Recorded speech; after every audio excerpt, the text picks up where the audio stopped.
Usually when we talk about a professional assessment, whether it's for, a job interview or maybe a promotion or like one of those really high-end leadership seminars, there's this underlying expectation of like mechanical precision. You know what I mean? Like you sit down in a quiet room, you take a test, you fill in some bubbles or you click a few drop-down menus on some personality matrix and you get a score.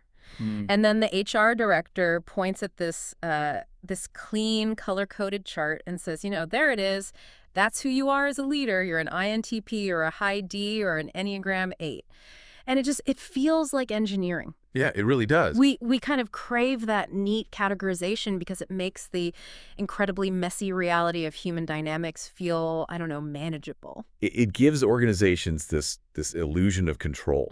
If a company can plot your leadership style on this 5-point scale and stick you in a defined quadrant, they feel like they have a functional map of their human capital. Right. But the problem is that a map is not the territory. Oh, absolutely. And the territory of everyday management it's chaotic. Like you step out of that pristine testing environment and into the actual workplace, and suddenly that diagnostic machinery is completely useless. It really is. You're dealing with a landscape that is just murky and unpredictable and full of friction. Yeah, and we are looking at this fundamental conflict in the corporate world today, which is this massive, honestly, almost comical gap between how leaders self-report their abilities and how they actually enact those abilities when the pressure is on. Oh yeah, the gap is huge. So today's deep dive explores a newly submitted academic manuscript for the Academy of Management Learning and Education, AMLE for short. Okay. And the researchers here have taken on this wild mission. They're analyzing behavioral trace data from a serious game, which is essentially this highly complex, hours-long executive simulation. Wow. Yeah, and they're doing this to identify the real-world leadership repertoires that managers actually use, rather than the ones they just, claim to have on a survey. Okay, let's unpack this. Because if we're going to understand why studying a video game basically is revolutionary for management science, we have to look at the flaw in the current standard. Like, traditionally, companies rely so heavily on these self-report questionnaires. On a scale of 1 to 5, how often do you actively listen to your subordinates? Or how much do you inspire your team during a crisis? Right, and naturally, everyone is a highly visionary, deeply empathetic listener on a Tuesday morning when they're drinking their coffee and filling out a survey. Right, exactly. Like, we all think we're the hero of the story. Yeah, exactly. So the manuscript we're analyzing champions this theoretical framework called Leadership as Practice, or LAP. Okay. And this is a really crucial departure from how we normally talk about executives. The standard view treats leadership as a static, idealized individual trait. Like you either have the leadership gene or you don't. Right. You're inherently charismatic or you're inherently analytical. And the LAP perspective completely rejects that. Well, wait, I have to push back a little here. Sure. Because, we've spent a century studying the whole great man theory of history, and we constantly idolize the Steve Jobs or the Jack Welch types as having this innate, immutable essence of leadership. Are the researchers saying personality just doesn't matter at all? Well, they aren't saying personality doesn't exist, but the LAP model argues that leadership itself is a dynamic, socially embedded activity. Oh, I see. So it's not something you are in a vacuum. It's something you do in collaboration with others within very specific, messy contexts. Okay. A trait is dormant until it's enacted. If we only measure traits through questionnaires, we're only measuring intent and self-perception, not practice. That makes total sense. And it kind of reminds me of modern dating. Oh, yeah. Yeah, like think about traditional self-reported leadership assessments, like setting up a dating profile. Okay, I like that. Right. So on your profile, you're presenting this idealized version of yourself. You check the boxes for, loves hiking, great listener, emotionally available. All the good stuff. All the good stuff, yeah. And the researchers refer to this level of awareness as knowing that. You intellectually know the right answers. Like, that saying you're a tyrant is bad, so you don't check that box. Right.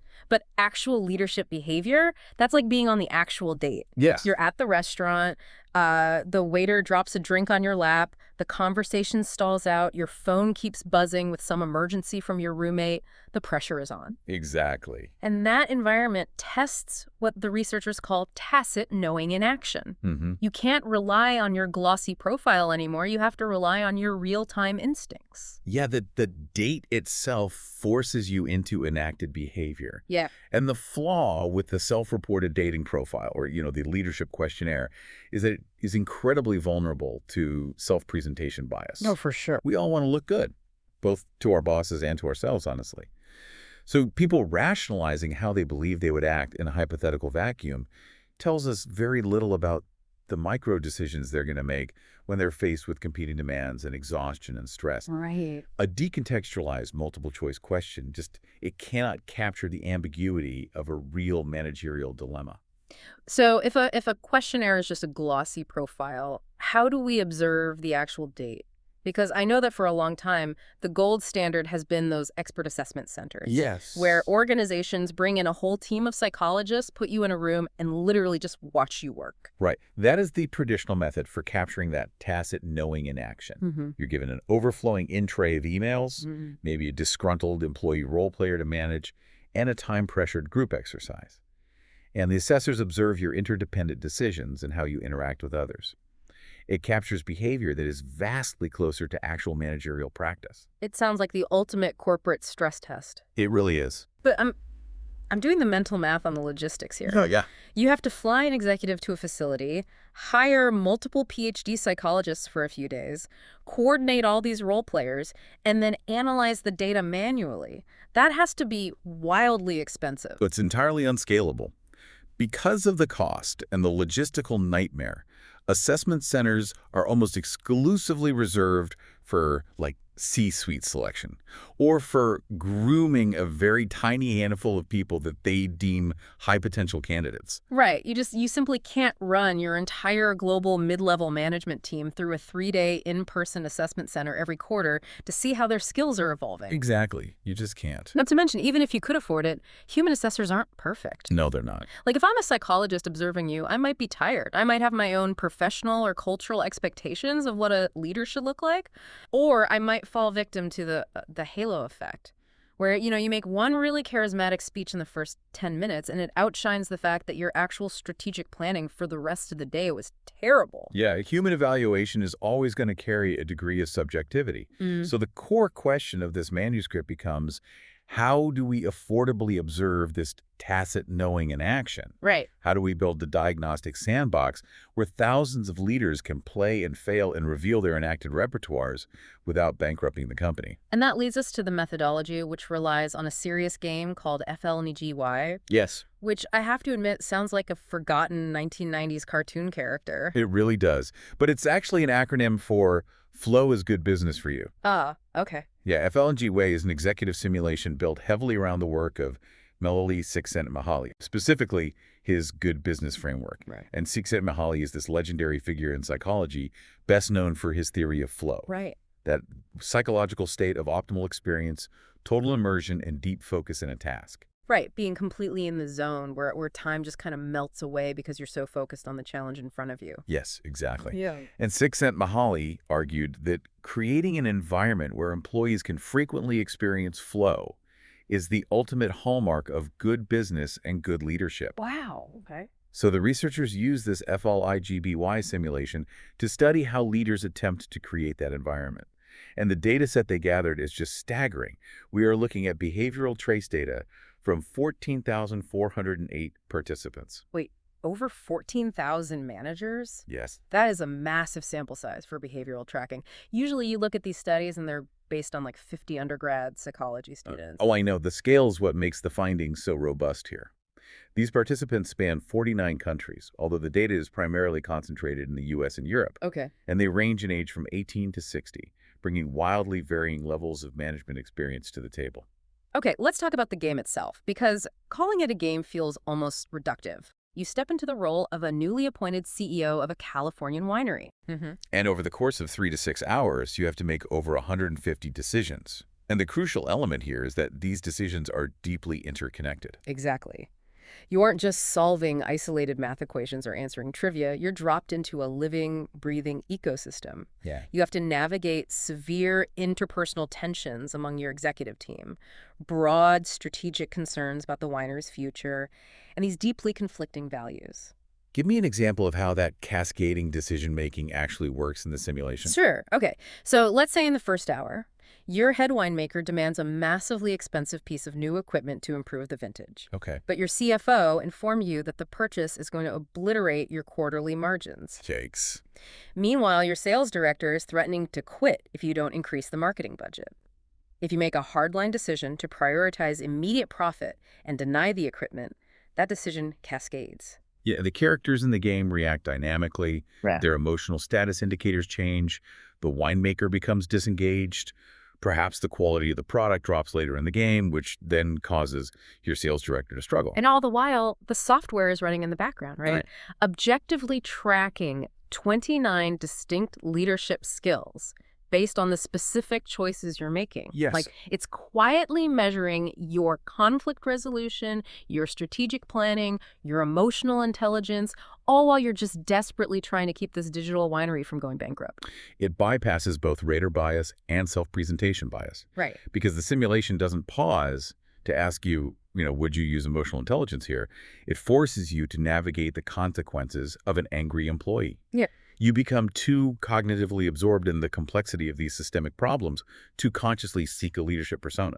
You just react. Okay, I have to jump in and challenge the premise a bit here. Go for it. Can a piece of software really capture human nuance? I mean, even the most complex video games on the market have limits to their dialogue trees. You eventually realize you're just picking option A, B, or C. Mm-hmm. Isn't it impossible to measure true tacit knowing in action without just, like, hiding a camera in someone's physical office? Players know they're at a computer. They know it's a simulation. That's a fair point. If Flygy were a simple text-based adventure, your skepticism would be entirely warranted. The validity would be terribly low. Right. However, this relies on high-fidelity interactive movie technology. You aren't just reading text prompts on a screen. You're watching real human actors playing the roles of your team. You see their facial expressions change in response to your decisions. Oh, wow. Yeah, and the ambiguity and tension are specifically engineered to mirror the cognitive load of real-life decision-making. So it generates enough cognitive friction to trick your brain into actually caring about the outcome. Exactly. It induces a state of immersion. Yeah. But, your skepticism actually aligns with a very important theoretical nuance mentioned in the manuscript. Okay. Researchers like Guthrie and Ferry offer a critical warning about serious games.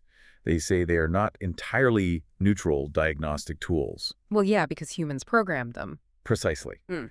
Guthrie and Ferry argue that assessment practices, including simulations, legitimize specific definitions of what constitutes good leadership. Ah. So when you enter the FLIGB Weeniverse, you're operating within a world designed around specific algorithms and scoring assumptions. The underlying code of the game inherently dictates what a correct leadership move is, based entirely on Csikszentmihalyi's flow theory. Right, so the game isn't an objective law of physics. It's judging you based on its own specific pre-programmed worldview of what a good leader is supposed to do. Exactly. Like, if you approach the winery like a ruthless slash-and-burn corporate raider, the game might score you poorly on leadership, even though a private equity firm might think you're doing a fantastic job. That is the exact tension. And this is why the authors of the manuscript are remarkably transparent. They state that the behavioral data and the repertoires identified should be used as interpretive evidence to provoke self-reflection for the learner. I like that. Yeah, it's a highly advanced interactive mirror to help you examine your enacted behaviors. It's not a definitive, objective judgment of your ultimate worth as a manager. It's a mirror, but it's a mirror shaped by flow theory. I like that distinction. So let's look at the reflection. Let's do it. The researchers put over 14,000 managers into this high-pressure digital sandbox. They each make 150 complex decisions. The algorithm tracks 29 distinct skills. When they finally crunch all of that behavioral trace data, what underlying patterns actually emerge? So to find those patterns, the researchers utilized a statistical method called exploratory factor analysis, or EFA. Okay, for those of us who didn't spend our college years in advanced statistics seminars, let's break down the mechanics of EFA. I assume this isn't just a spreadsheet sorting people into high and low scores. No, not at all. Think of exploratory factor analysis as a sophisticated pattern recognition engine. The algorithm doesn't care about what the researchers think should happen. It just looks at the raw behavioral trace data of all 14,408 players using these 29 different skills. Yeah. So things like time management, delegating, emotional intelligence, analytical skills. Right. And asks a simple question: which of these skills naturally travel together in the real world? So if a player is utilizing a lot of, say, active listening to calm down that angry winemaker, what other skills are they pulling out of their pocket at the exact same time? Exactly. The EFA identifies the hidden underlying structures within the massive chaos of the data. And the researchers call these higher-order leadership skill configurations. Okay. Instead of grouping skills based on established academic theory, the algorithm groups them based on how human beings actually use them in tandem under pressure. And the data revealed 3 distinct hidden structures, right? 3 main categories of enacted leadership behavior. Yes, but before we define them, we have to anchor back to the leadership as practice model. The researchers emphatically stress that these 3 structures are not rigid styles or fixed personality types. Right, because if we treat them as fixed types, we're just retreating back to the dating profile. Yes. We'd just be saying, I am a type 1 leader, which totally defeats the whole purpose of studying dynamic behavior. Exactly. The LAP model views these structures as overlapping repertoires. The best way to visualize them is as 3 distinct toolkits sitting on a workbench. Okay, I like that visual. A highly effective leader doesn't just own one toolkit and use it for every single problem. They constantly switch between these repertoires depending on what the specific context, the specific team member, or the specific crisis demands. Okay, let's open up these toolkits and see what the data actually found, because the groupings are fascinating. The first one the algorithm identified is the generic leadership repertoire. And this one encompasses 11 specific skills. It covers execution, organizing, time management, information gathering, and analytical skills. But it also loops in teamwork management, diplomacy, and conflict management. Right, and if you look at that list of skills, it represents the absolute bedrock of organizational function.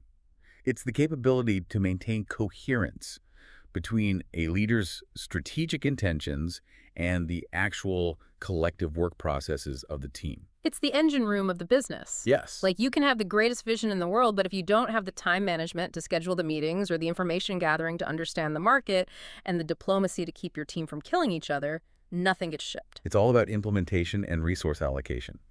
The generic repertoire ensures that the daily social dynamics of a team are navigated smoothly enough to just get the work done. Yeah. It's foundational, which is why it emerged as the largest cluster of skills in the data. That makes total sense. And that brings us to the second toolkit, which the data labeled the visionary-oriented leadership repertoire. And this one clustered 6 skills together. Now, conventionally, when we hear the word visionary, we associate it almost exclusively with future orientation. Right. Like, we picture a CEO giving a rousing, inspirational speech at a town hall pointing towards some shared goal.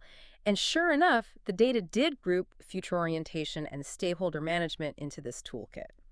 But the behavioral trace data revealed something far more complex about how visionary leadership is actually enacted in practice rather than how it's just theorized in textbooks. Right, and here's where it gets really interesting for me. Looking at the source material, this visionary toolkit also includes time-pressured decision-making and business-oriented thinking. I always thought visionary meant being a big dreamer staring out a window, kind of disconnected from the mundane details.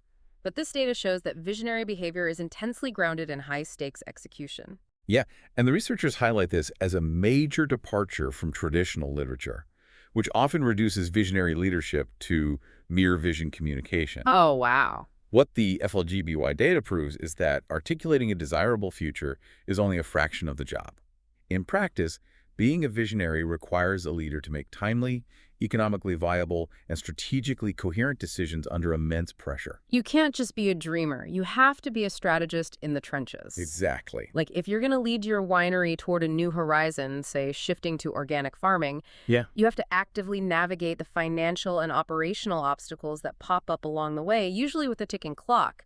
If you can't make a time-pressured decision about supply chain logistics, your grand vision just dies on the vine. To lead people toward the unknown requires a constant calibration of business realities.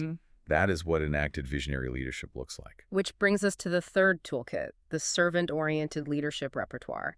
And this grouped 8 skills together, and it represents a highly people-centered approach. Right. We're looking at empowerment, motivation, building engagement, active listening, emotional intelligence, and delegating. Now, this cluster aligns beautifully with established servant leadership theory.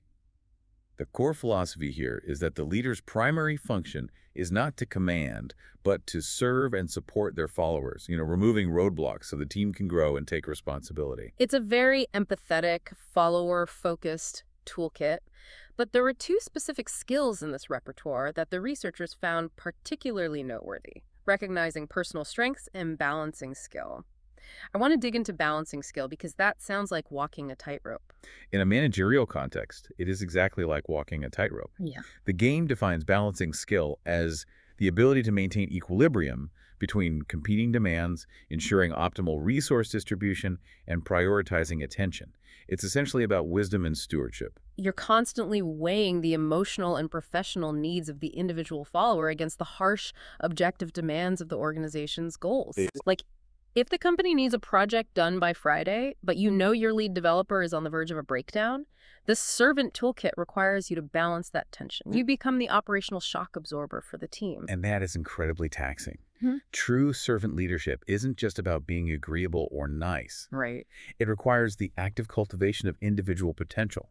Mm-hmm. You have to create a collaborative environment where people feel trusted to operate autonomously, which means you have to absorb the anxiety of letting them fail safely. Okay, so the algorithm watched 14,000 managers play this winery simulation, and without any human bias, it grouped their behaviors into these three distinct toolkits: the generic engine room, the visionary strategist, and the servant shock absorber. Mm-hmm. That alone is a massive insight into how human beings actually work, but there is a glaring omission here. We are missing a massive piece of the puzzle. We're missing the entire underlying purpose of the game. Right. The Ufology Way simulation was built entirely around Csikszentmihalyi's theory of flow.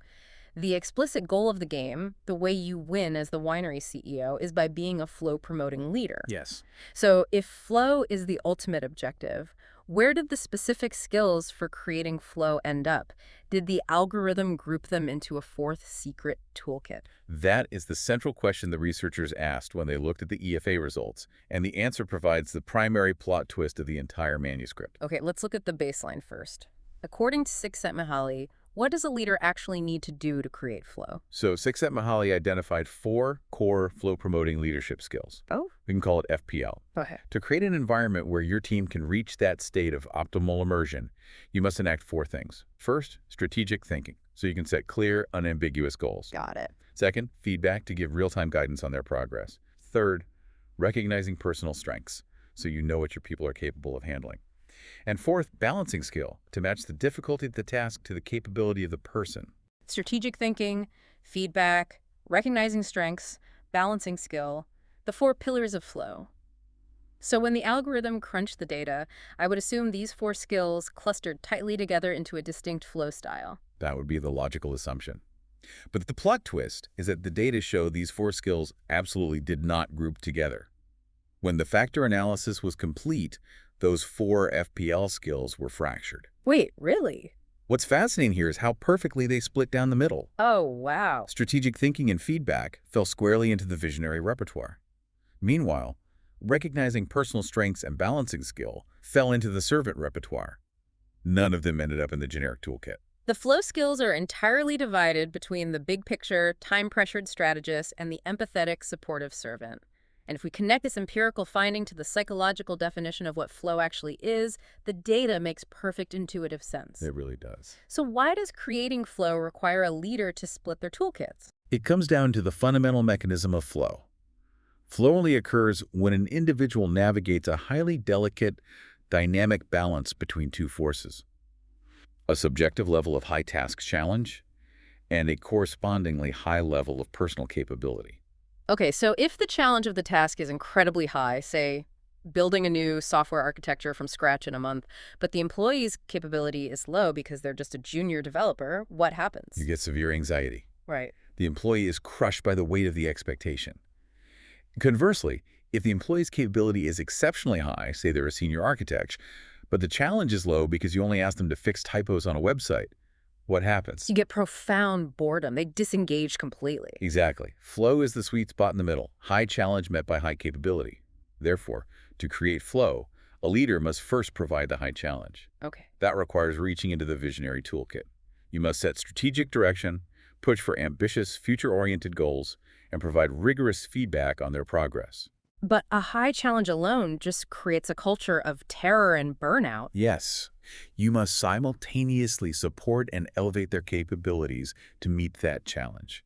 That requires putting down the visionary toolkit and picking up the servant toolkit. Wow. You must recognize their individual personal strengths, empower them, listen to their concerns, and balance the demands so they aren't overwhelmed by the challenge you just set for them. So what does this all mean? It reminds me of complex cooking. Oh, wow, so? Like, flow isn't a single ingredient or a prepackaged sauce you can just buy off the shelf and pour over your team. Flow is the deliberate friction between two entirely different flavor profiles. Oh, I love that analogy. Right. You absolutely need the high heat and the sharp, acidic direction of the visionary leader.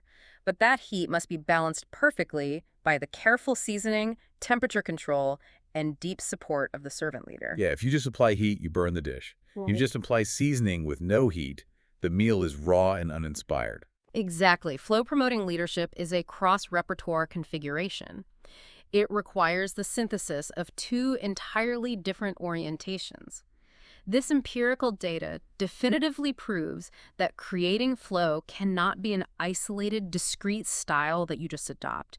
It demands that a leader actively span multiple toolkits. Which completely dismantles a very toxic idea in modern management training. Right. You cannot just take a personality test, find out you score highly as a servant leader, and then comfortably lean into that one singular identity for the rest of your career. Under the leadership as practice model, relying on a single dominant style is a guaranteed recipe for organizational failure. Absolutely. Let's play this out. If I am exclusively a servant leader, I might be incredibly supportive. My team might love me because I listen to them and protect their work-life balance. Right. But without ever opening the visionary toolkit to challenge them, my team will eventually stagnate, will drown in comfort and boredom, and the company will fall behind because I'm not pushing them toward a compelling future. On the other hand, if you are exclusively a visionary leader, you become the toxic stereotype of the Silicon Valley founder. Oh, yeah. You push impossible goals, you demand excellence, and you have incredible strategic foresight.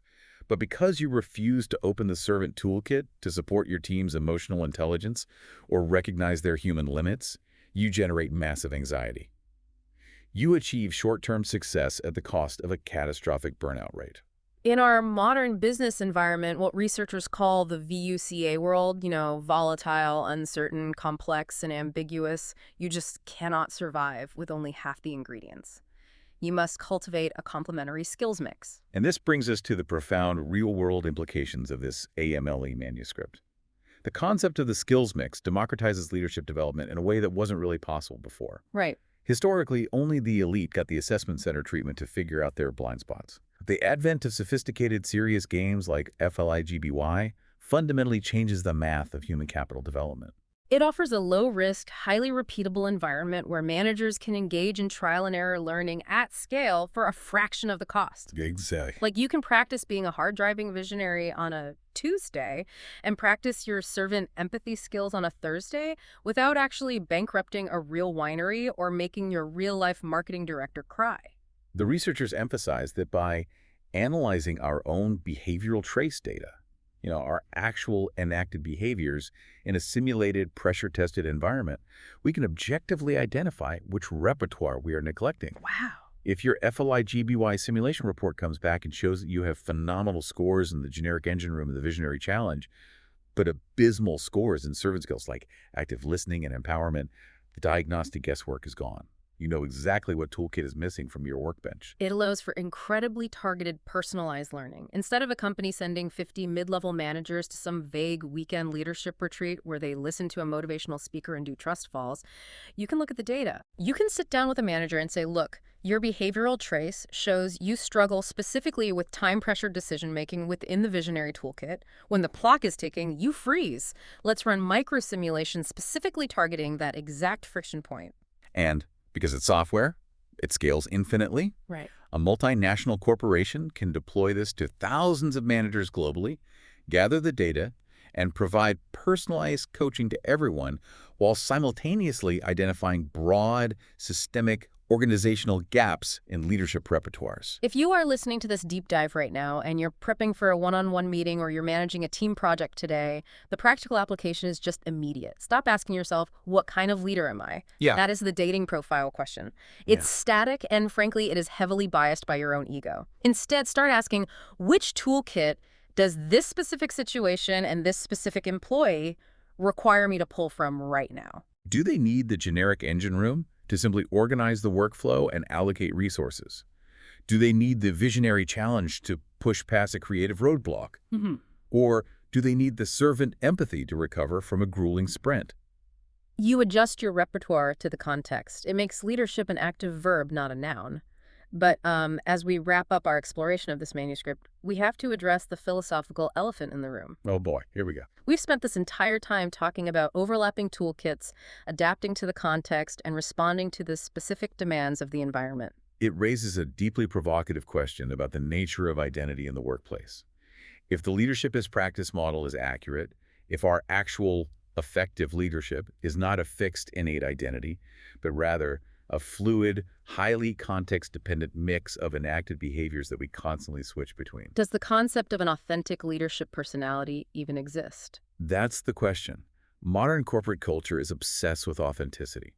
We constantly tell managers to bring their authentic selves to work and to lead authentically. Right. But if achieving flow and driving success requires you to constantly read the room, adjust your emotional output, suppress your natural frustration, switch from a visionary challenger to a servant supporter, and pull different tools from different kits based on the algorithm of the moment. Yeah. Are we ever actually being authentic?